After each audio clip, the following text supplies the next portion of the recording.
Hey everybody, Britical Saiyans here. I'm Matt. And I'm Jonah. I was hoping you would jump in at that point. Right, so we're very late on this, I apologise about this. I was away this weekend, I only got back today. Yeah. So... Well, one hell of a weekend for you apparently, so, but... I'll talk to yeah, I'll talk to you afterwards. Private talk. Yeah. So, we already talked about this. We're going to go into the SR first, and then we're going to go into the design concept, due to the fact that we kind of took a quick look at it, and there's a lot to take in. So, we need that extra time just to go over that. Yeah. So, we'll just go into the SRs first then. When it loads. So there's 14! Woo! Oh, yay. Oh, just as he's scrolling through, by the way, just keep going, because we just click the card list at the bottom. They've been slowly revealing the secrets on Facebook. So, click the card list. That's quite interesting. I wonder when they're actually going to be fully revealed. Well, it says it will be around the next, the coming up Friday, but they might do a little early leaking because marketing. Yeah, and I think they said something to do with the amount of likes as well. Yeah. Little like storms to get people interested. Right, so the first SR is Triple Flash Super Saiyan 4 Son Goku. So it's 7 drop, 30k base. He's got the EX Evolve, paying 1 red, and he goes onto a Son Goku GT with entry cost of 5 or more. So that's similar to the other one, right? That's a popular theme with the EX Evolves. Okay. He's got Deflect, so he can't be countered, which is kind of annoying. He also has Triple Strike, which of course is evil.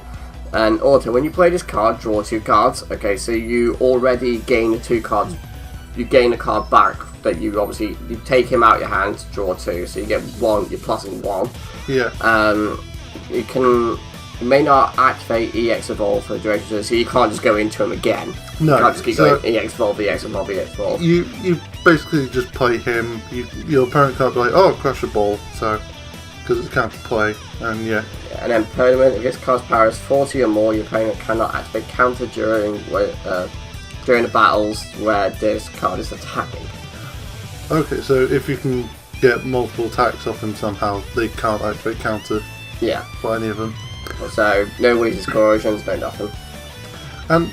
But you do have to put an extra 10k on him though. But that could be quite easy depending on the deck. I mean, with my pan deck I can power up, so. True. Okay, so the next SR. So we've got Epochal Grudge Grade 8 Baby. So 6 drop with 30k power.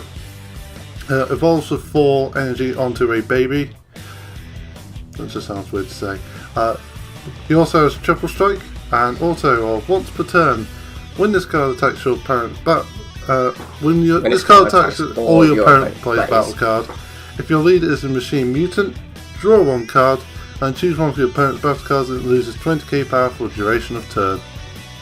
Ew. So yeah, I'll just kill the thing you just played. Yeah. It does say like once per turn. It's just, oh okay. Can you kill it off immediately, please? Yeah, if they don't like it, it's like, yeah, die.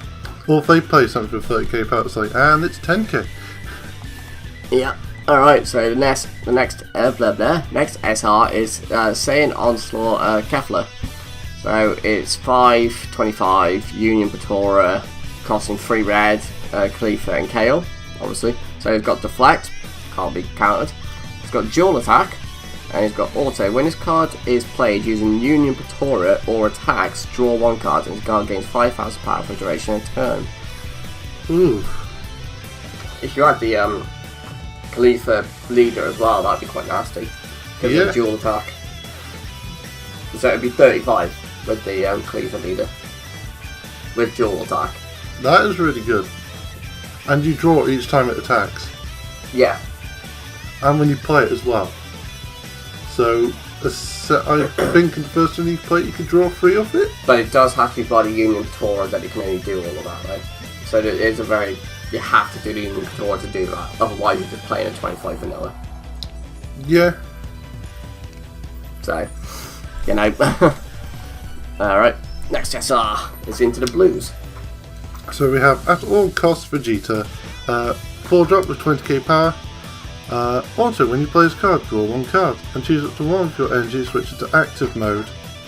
And active mode once per turn, choose 2 cards in life and add them to your hand. So a bit of self-awakening there. This card gains 3000 power for each of your energy that you have. Then if you have 5 or more energy, choose up to one of your opponent's battle cards and KO it. This gains triple strike for the duration of turn. Ooh. Because there's not very main, you can just keep doing it. Well, yeah, you can do it next turn. I mean, like, it's a constant thing you can do. It's not just a... Yeah. You can't just keep going in the same turn. No, that's just stupid. They learned from the mistake with Mecha, okay? That's why they put them once per turn. And to be fair, if you, like, haven't taken any damage and you play that, you can do it twice and then awaken. If he lives that long, yeah. Yeah. Alright, so now we're going into Colossal Malice? Whatever. Harudagon. So there's a 9-drop with 30k. It's because you're meant to be evolved with it, isn't it? Yeah. So you pay 4 and it goes onto a Harudagon and she costs 7 or more. Yay. He's got Barrier. Right. Cool. Also, when you play this card, choose up to one of your opponent's battle cards and up to one card from the hand and place them on top of the owner's deck in any order. That's really annoying, but that's in a running theme of what the deck is supposed to do anyway. Yeah.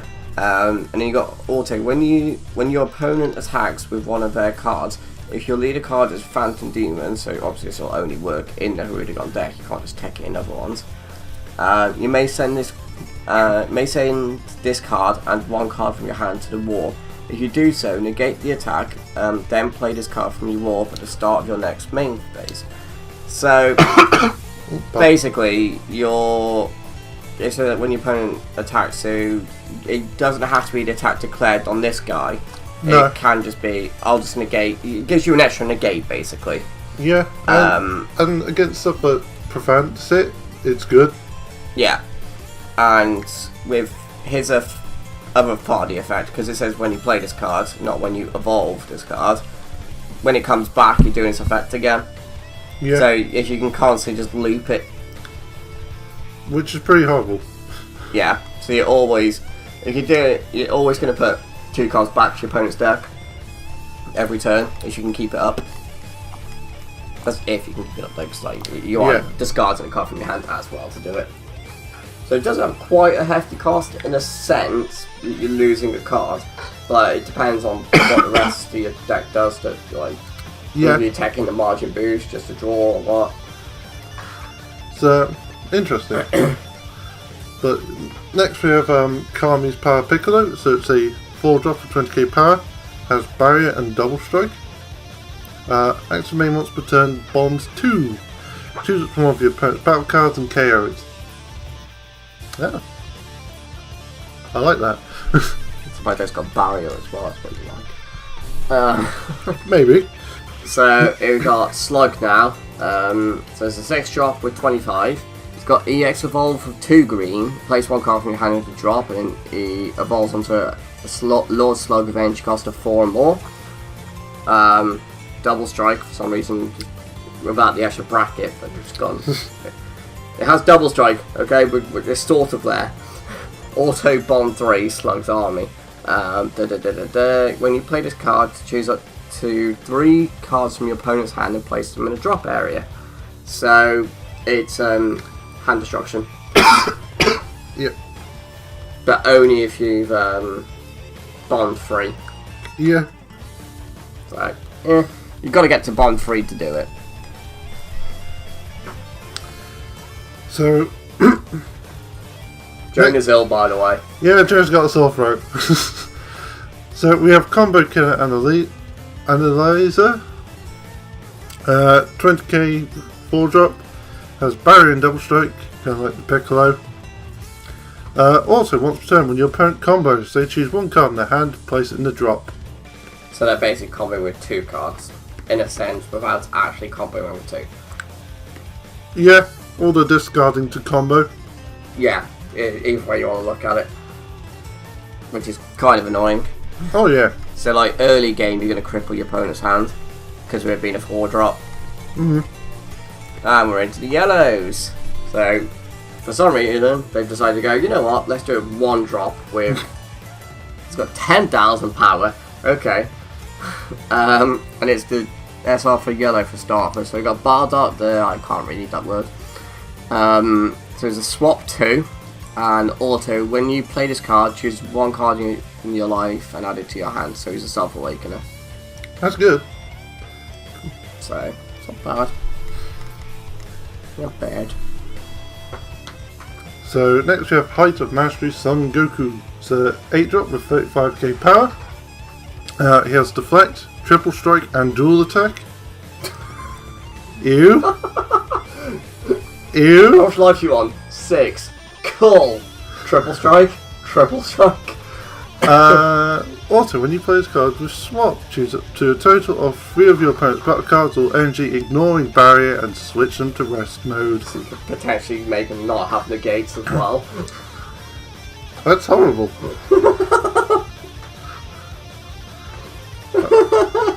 That is like the big gun of Goku's lineage, isn't it? Just well, yeah, everything in the deck revolves around building up to that. yeah. So yeah. And I thought I was sick. Da-da-da. So we got. Shut up, Jiren. We got Jiren now. It's a 12-drop with 40k base. Jiren, Universe's strongest. He's got Deflect. Of course he would when he Quadruple Strike, which we haven't seen since set 1. Yeah. He's also got Permanent. When there are 9 or more Universe 11 in your drop area, reduces energy cost in your hand by 6. So, if you've been comboing like mad and just like going, yeah, I'm just going to dump my cards as quickly as possible. And I suppose if you got... It's not that difficult, considering around the time you'd play him. Yeah, but if you do it right, you can actually play him turn 6. Yeah. If you can get the cards in the drop quick enough, you can play him turn 6. Which makes it worse, because it says during the battles when this card attacks, your opponent can activate counter or blocker. So this could be a turn 6 killer. Ew. Or if you're able to energy ramp somehow. Yeah, but because he's got Quadruple Strike, and if you can get enough in, if you can get the 9 in there, yeah, it is a turn 6 killer, because by that point you're going to either be stalling your opponent not to awaken, or you're going to have it so they're on 5 life, you're going to swing with this, they're going to go down to 1, and then you're just going to swing at them to force their awakening during your turn. Yeah. So he's either going to kill them or put them to 1. Because he's part of the Universe 11, their deck revolves around resting things a lot. So it's going to be really good. It's going to work really well on the deck. Yeah. It's kind of horrible how well it looks to work. So we're going on to the black cards now. We have Absolute Space, Super Saiyan 3, Trunks. Oh look, he's Super Saiyan 3 now. It's 5-drop with 25k power. Xeno evolve for 5 onto a Trunk Xeno. Plays card in active mode by sending a specified card from battle area to warp. He has Triple Strike. And Auto, when a card evolves into this card, draw 1 card. Then choose up to 1 energy and switch it to active mode. Then choose one of your opponent's battle cards and send it to their warp. So you essentially pay 4 to bring him out. Yeah. You pay 4 to bring him out and get rid of something and draw a card. So you replace a card you just played because you draw a card. Yeah. You get an energy back, so you're paying 4, and you get to kill something. And you build up the warp if you Xeno evolve. Yes, because you're sending something to the warp from yourself. You. Oh no, does it? Oh yeah, it does go to the warp, yeah. Yeah. Alright, so now I think this might be the last one. So it's Temporal Darkness Demigraph. It's a 7-drop with 30k, and it's got Dark Overrealm 7, pay 4. So, okay, we'll go straight into that because we've gone over the other stuff. Hang on. Ugh. Okay. Also, when you play this card, choose up to 1 of your opponent's battle cards and send it to their warp. Then choose up to 1 battle card from your warp. Yeah, from your warp with energy cost 4 less and play it. So you get to kill one of their things and you gain a card. Yeah. Oh no, there is another SR. Oopsie. Well, that is Mirror Creator Absorbed. So 7-drop, 30k power. Overrun 4, you pay 1 energy, has Deflect. Also, when you play this card using Union, your opponent chooses 3 cards from the hand and sends them to their warp. This card gains double strike for the duration of the turn. Also, again, when this card attacks, this card gains 5 power for each card in your warp. Ew. It makes sense now about the Mira and Toa in the set. Yeah. About the Union thing, because when you first read those, you're like, that makes no sense. Like, what? You can't, what? There's no viable target for these. Yeah, but the moment we saw that, we were like, oh, it's an SR. Yeah. So, there you go, guys. There's the target for it. And it's pretty good. Yeah. Granted, you only get the effect when you Union, but... Well, you get the first effect when you Union. You still get the second effect even if you play them normally. Yes, but you want Union, don't you? Oh yeah, definitely. You know. And by the looks of it, it's a, like, end kill because it's got Overrealm, not Dark Overrealm. And the fact that it says, plus 5,000 power for each card in your warp. Yeah. So, alright then, guys. It looks like every single colour's got 3 then. If I miscounted. No, Blue's no, got they 2. haven't. Blue's got 2. Wow, that's colourless, guys. that's ridiculous. Well, so I'll have to get the short end of the stick. Right, so now we'll move into the other thing. Apologise for this video being quite long. Just really going over the cards. Yep. So I feel like I'm going to be reading most of this. Right. I'll help out where I can. What was this again? It's a designer's thing, wasn't it? Yeah. Yes. Right, okay, so they're just saying thank you for continued support of the Dragon Ball Super card game. It's been when it says it comes out, but then it says this set marks the makes up the back half of the Overrealm block and features many powerful synergies with Series 3 stuff. Blocks in Dragon Ball Super card game are not used to specify which cards are tournament legal. I like the fact that they've said this now. Yeah. I'm pretty sure this is the first time they've said this, unless I'm really mistaken. If you want to correct me, that's fine. But until now, I've not seen that. No. So, which is good. So that means we know for now, well, for a fact now, sorry, get my words out properly. There's not a block system. There's not a rotation system. Yeah. Although saying that there might still be a rotation system in some sense. It maybe. sounds less likely that there's a very rotation. less, yeah. It's very much saying like we've put them in blocks because this is what we think would work well together. Yeah, but that's why they said but to express a theme with Series 3 and 4 focused around the Overrealm, the skill Overrealm. And then they're saying this is jumping ahead a little bit, but Series 5 will mark the start of a new block. We're taking current player opinion into consideration and looked into the unique qualities of each colour in order to readjust the overall game balance. So they're using set 5 as kind of a reset on the game, in a sense, just to try and get things back in check. Yeah, if not, they're going like, okay, well, blue is mostly this, so we'll just, like, they might be saying like, oh, we've noticed a lot of green discards. They might just be like, yeah, okay, green is, like, disruption. Yeah, they are taking everything into consideration. They're really thinking about it. They're going the extra mile, which is what I like. Yeah. And they're using what they've done with the previous sets to set up for the next series of the blocks, which I don't know whether it's going to be the Series 5 is going to be, say, a 3-set block or a 4-set block, because Overrealm is technically only a 2-set block. Well, because set 1 and 2 did not contain Overrealm. No. So Overrealm, by technical, it is only 2. Even though Tournament of Power is marked with the symbol as well. Oh, so 3 sets. Yeah, but mostly set. set 3 and 4. Yeah.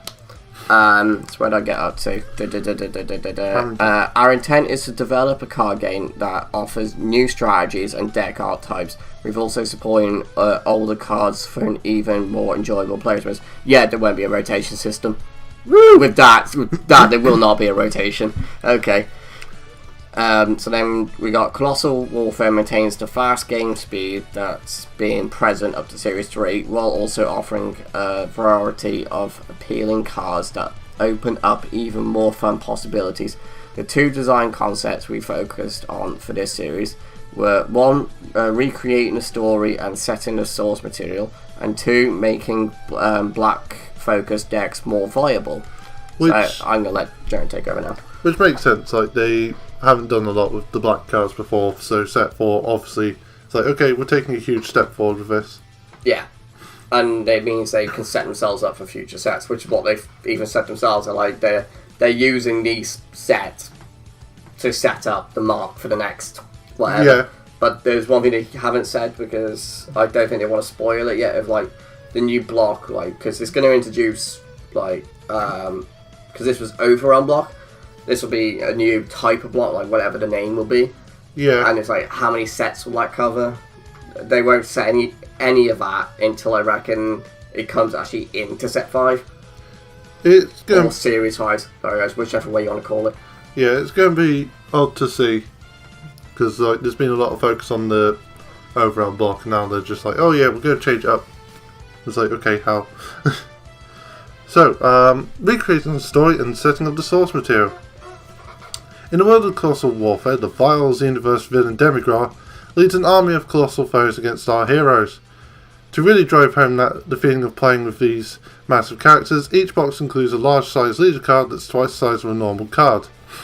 These large-sized cards are functionally identical to the normal-sized counterparts and are tournament legal. Standing against these colossal foes are a lineup of Goku's lineage cards which trace Goku's family from Barlock onwards. We hope that these cards provide a play experience that is true to the world of Dragon Ball and is thrilling and high-stakes battle. Without further ado, let's look at a few cards. So, sharing, just, like, we can skip over this. Think so. Yeah, what else is it saying? Because it just says, like, how the card makes it difficult to play, and, oh look, Rudigan wants something that's nearly impossible. Dun dun dun. And we've got the 2.